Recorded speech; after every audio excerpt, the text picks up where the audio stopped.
Nernst equation calculation part A. Example 1, determine the cell potential for the following reaction at 300 Kelvin. So you are given a temperature there with a cell notation, and you are also given the SRP value for copper and also zinc. It requires 3 steps to solve this question. The first step is you need to write the cell equation, the half cell equation, and then the second one you need to calculate the E naught cell value, and then finally by using all the data we need to find the value of E cell.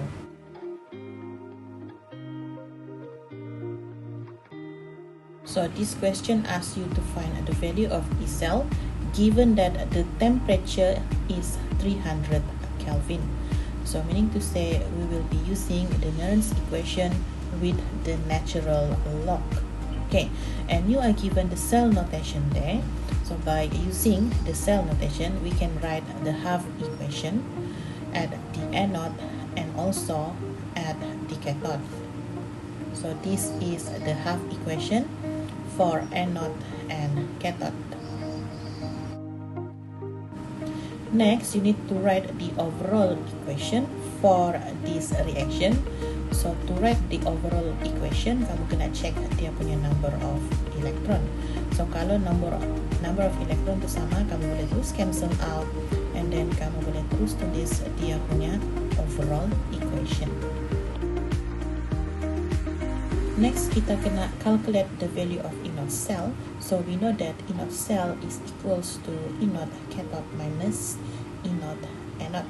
So cathode kita tahu dia copper, anode kita tahu dia zinc. So we just substitute the value of SRP given in the question, and then the value of E naught cell is positive 1.10 volt. Lastly, kita akan cari value of E cell sebab temperature is given in the question. So kita kena guna rumus E cell sama dengan E naught cell minus RT per NF ln Q. Next, kita just substitute the value. E naught cell kita adalah positif 1.10 volt, R adalah 8.314, temperature 300 Kelvin, and then N itu kita kena refer kita punya overall equation, berapa banyak mol elektron di sana. So kalau kita tengok, kita cancel out 2 mol elektron, so N equals to 2. Faraday constant 96,500 ln Q, yang mana Q adalah reaction quotient. So untuk tulis reaction quotient, kita kena refer kita punya overall equation. So kita tahu Q sama dengan concentration of product divided by concentration of reactant. So pada bahagian produk kita cuma ada zinc 2 plus saja dalam aqueous, dan pada bahagian reactant kita ada copper 2 plus saja dalam keadaan aqueous. So the value of concentration kita boleh refer pada cell notation, and then kita tulis balik persamaan tersebut, okay, dengan mengisikan value of concentration pada persamaan tersebut, dan bila kita tekan calculator, kita akan dapat value E cell sebanyak positif 1.14 volt. Okay, make sure bila kita tulis value of E cell ini, kita tulis dia dalam 2 decimal places. Voltan sentiasa dalam 2 decimal places. Next, let's take a look at example 2. Example 2, you were asked to determine the E cell for the following reaction, and this question also give you the cell notation and the SRP value for copper and also for silver. So as you can see from this question, there are no temperature mentioned, okay? And to answer this question, it also requires 3 steps. The first one, we need to write the half equation. The second one, we need to calculate the E naught cell, and then finally, we have to calculate the E cell. Okay, so the first step, we need to write the half equation. So sebab dia bagi cell notation di situ, so kita just letak A, B, C. So at anode is copper and at cathode is silver. So at anode kita terus tulis dia punya half equation, dan at cathode pun kita terus tulis dia punya half equation. Next, we have to write the overall equation from the half equation. So, kalau kita tengok bilangan elektron tidak sama, so kita kena kasih sama. Okay, terus kita tuliskan overall equation dia adalah copper solid plus 2 Ag plus aqueous will produce copper 2 plus aqueous plus 2 Ag solid.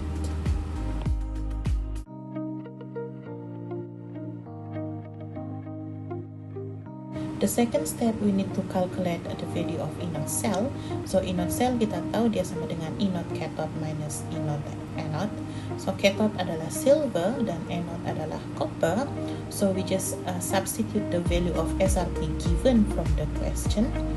Therefore, kita dapat value of E naught cell sama dengan positive 0.46 volt. Finally, let's calculate the value of E cell.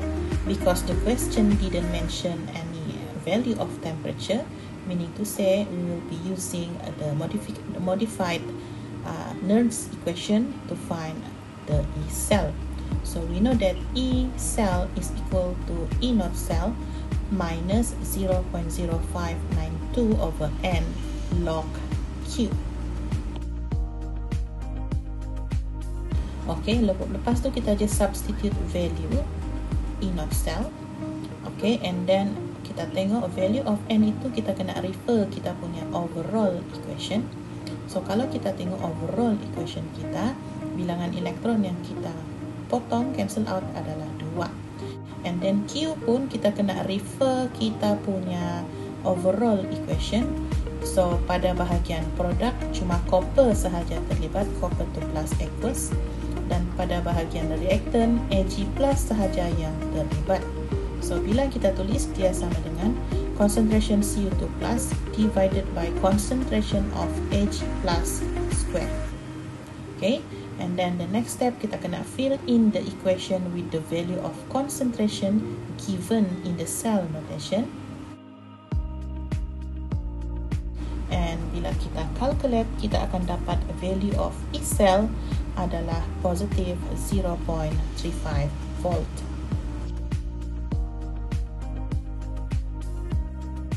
Okay, and for example 3, okay, example 3 sama juga, kita kena determine E cell, diberi cell notation dan dibagi SRP value untuk nickel dan juga chlorine.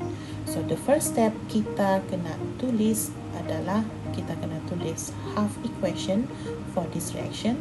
So anode will be nickel and then cathode will be chlorine. So ini adalah half equation bagi anode. Untuk cathode saya akan minta kamu untuk berhati-hati. So cathode kita tahu dia reduction. Tapi kalau kita tulis dia Cl minus will produce Cl2. Okay, ini adalah oxidation. Okay, so maksudnya kita kena tulis dia in a reverse way supaya dia jadi reduction. So Cl2 will produce Cl minus. So ini adalah okay half equation untuk tindak balas di cathode. Next, untuk tulis overall equation supposed to be no problem sebab the number of electron for each half equation is the same. So we just simply cancel out and then just salin balik the reactant and product at anode and cathode. Next, kita kira pula value of E naught cell. E naught cell kita tahu E naught cathode minus E naught anode. So we just substitute the value of SRP given from the question, and we know that cathode is chlorine and anode is nickel. Therefore, the value of E naught cell is positive 1.61 volt. And finally, let's calculate the value of E cell because there is no temperature mentioned in the question. So we will be using this equation to find the value of E cell. Next, kita substitute sahaja E naught cell yang kita kira tadi. and then the value of N daripada overall equation kita tahu dia 2. Okay, and then log Q, Q is equals to concentration product over reactant. So kalau kita tengok produk sana dia ada 2 ya, nickel dan juga 2Cl minus. So kita masukkan ke dua-duanya. Nickel solid tidak terlibat untuk bahagian reactant, tapi Cl2 itu sebab dia gas dia terlibat. So kita just simply tulis pressure of Cl2. So next kita tulis balik sahaja persamaan di atas itu dengan mengganti masuk nilai concentration dan juga pressure bagi setiap spesies yang terlibat yang kita boleh perolehi daripada cell notation. Dan bila kita tekan kalkulator, kita akan dapat jawapan bagi soalan ini adalah positif 1.72 volt.